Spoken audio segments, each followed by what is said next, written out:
आज के समाचार पत्रों की सुर्खियों को जानने का तो आइए चलते हैं सुप्रभात न्यूज डेस्क पर, लेकिन उससे भी पहले ये संदेश। आपका अनसिक्योर्ड डेटा आपको कई तरह के साइबर थ्रेट्स में डाल सकता है। इससे बचने के लिए स्ट्रॉन्ग पासवर्ड्स और 2 फैक्टर ऑथेंटिकेशन का इस्तेमाल करें। सोशल मीडिया पर अपनी क्रूशियल इंफॉर्मेशन शेयर करने से पहले 2 बार सोचें। स्पैम मैसेज, लिंक या ईमेल पर क्लिक करने से बचें। Issued in public interest by J&K bank, आपका अपना bank. Over to News Desk.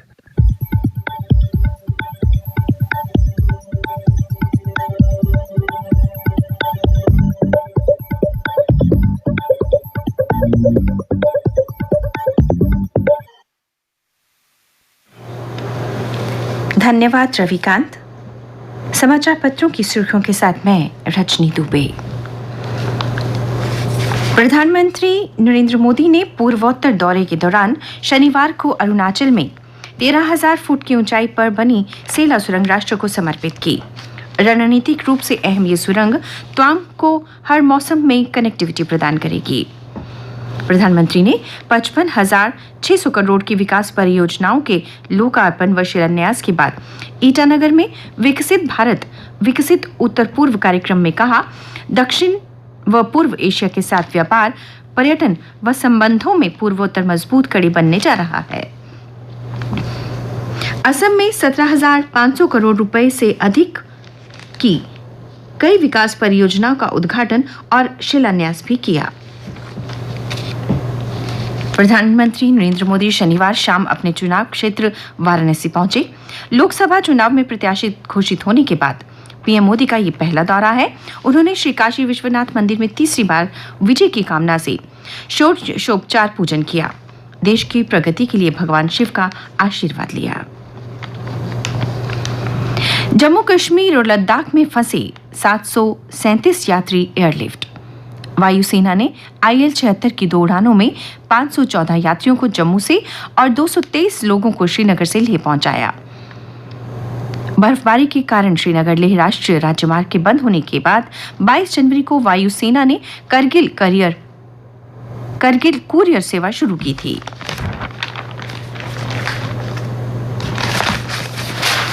Lok Sabha चुनाव से पहले आयुक्त अरुण गोयल का इस्तीफा, राष्ट्रपति ने दी मंजूरी। लोकसभा चुनाव से ठीक पहले चुनाव आयुक्त अरुण गोयल ने अपने पद से इस्तीफा दे दिया है। राष्ट्रपति द्रौपदी मुर्मू ने उनका इस्तीफा भी स्वीकार कर लिया है। गोयल के इस्तीफे के बाद 3 दिवस सदस्यीय चुनाव आयोग में अभी 2 पद रिक्त हो गए हैं। अब सारी जिम्मेदारी मुख्य चुनाव आयुक्त राजीव कुमार के कंधों पर आ गई है। गोयल की नियुक्ति पर सवाल उठे थे और सुप्रीम कोर्ट में चुनौती भी दी गई थी।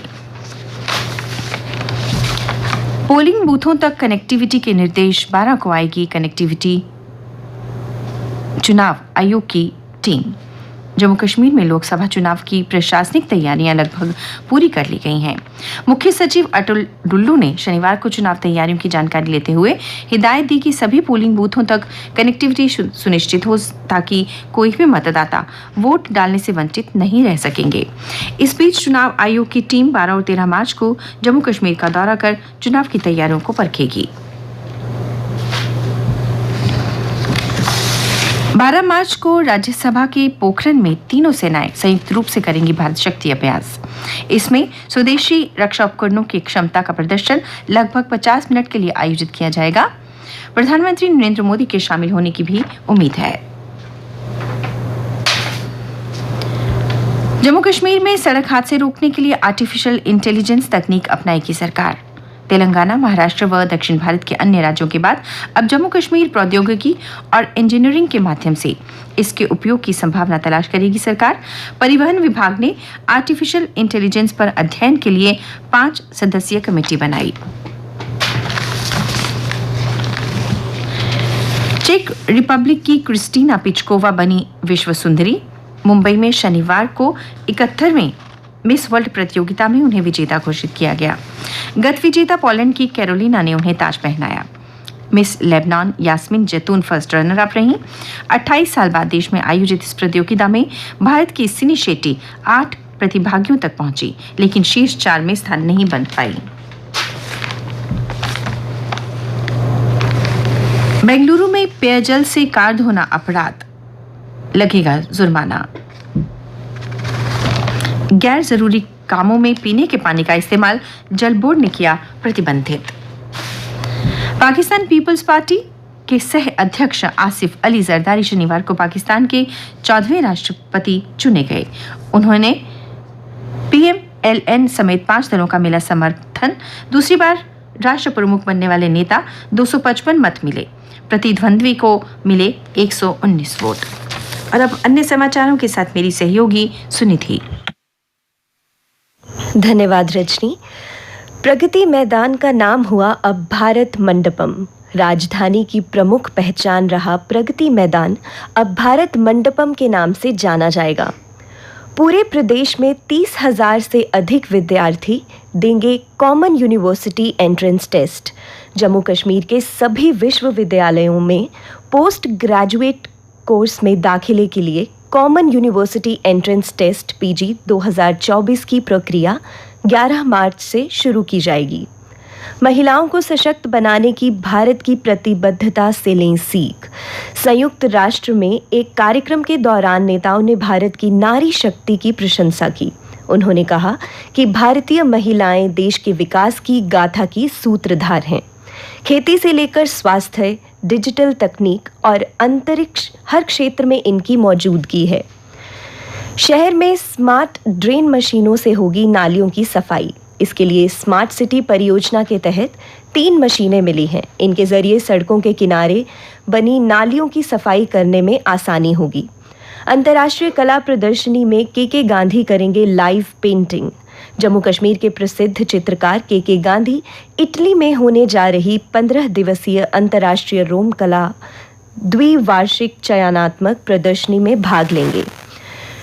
पीरखों में भजनों से माहौल बना भक्तिमय। जम्मू के प्रसिद्ध लोक गायक ने पीरखों मंदिर परिसर में जारी महाशिवरात्रि मेले में दमदार प्रस्तुति दी। 4 दिवसीय मेले के तीसरे दिन कलाकारों ने सांस्कृतिक प्रस्तुतियों से बांधा समा। अब कुछ खेल समाचार।